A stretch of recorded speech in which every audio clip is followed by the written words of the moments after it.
Huh? What? Stephen King and documentary films. Don't you mean Alan King? No, Stephen King, horror story extraordinaire, best-selling author of 50 novels, 5 nonfiction books, over 200 short stories, and multiple screenplays. Wendy, stay away! Darling, light of my life. I'm not gonna hurt you. You didn't let me finish my sentence. I said, I'm not gonna hurt you. I'm just gonna bash your brains in. I'm gonna bash them right the fuck in. What does Stephen King have to teach documentary filmmakers about storytelling? Well, I recently listened to Stephen King read aloud his own memoir entitled On Writing. The memoir is an 8-hour listen, but well worth every minute for anyone interested in any type of storytelling. I laughed a lot during the book, and I realized so much of Stephen King's own writing, storytelling, and artistic process could be applied to documentary filmmaking. Here are my top 6 personal favorite lessons from Stephen King's book, On Writing, as applied to documentary filmmaking. Lesson 1. You're building a time machine. An audience will watch your film in the future, but your film may be about the past, and you're making it yourself in the present. You must prepare to time travel with your audience. Bring them along in the time machine. What do they need to see in the future to understand the story that you understand right now? Do they need to know a subject's motivations, the setting? What pertinent information or visuals might make your time machine crash if you don't include them in your film? Also, if you're traveling back in time and documenting a historical event, be informed and do your research. One out-of-place reference can ruin the whole magical time-traveling trip for your entire audience in the future. Lesson 2. All you need is a situation. I did something with John Irving one time, and he said that when he's starting a book, the first thing he does is write the last line.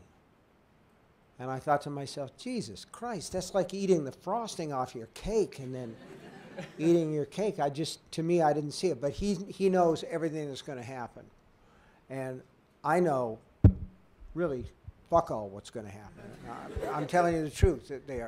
To start a story, all you need is an interesting sounding situation, not a whole plot with a tidy, predetermined ending. Whatever it is, men selling Bibles, a rap star who drinks cough syrup for fun, if the situation sounds interesting to begin with, start there, keep shooting, and the rest of the story will eventually reveal itself. Lesson number 3.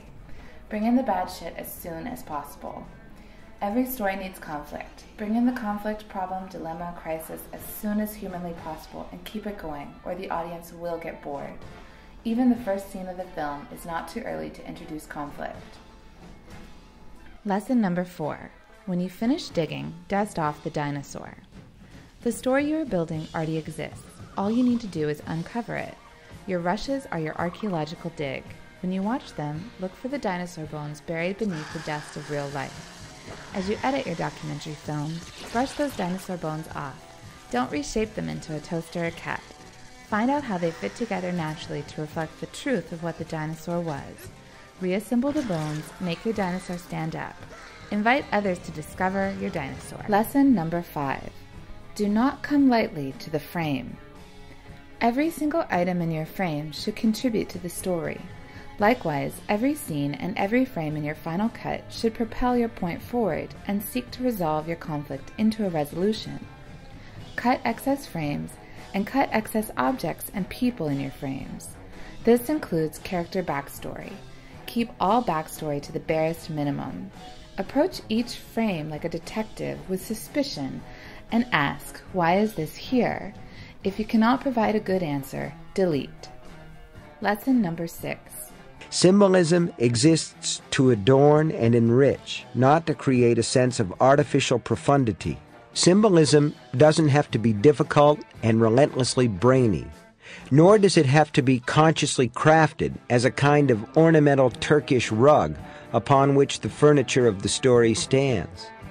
If you can go along with the concept of the story as a pre-existing thing, a fossil in the ground, then symbolism must also be pre-existing, right?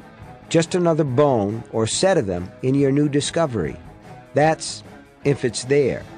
If it isn't, so what? You still got the story itself, don't you?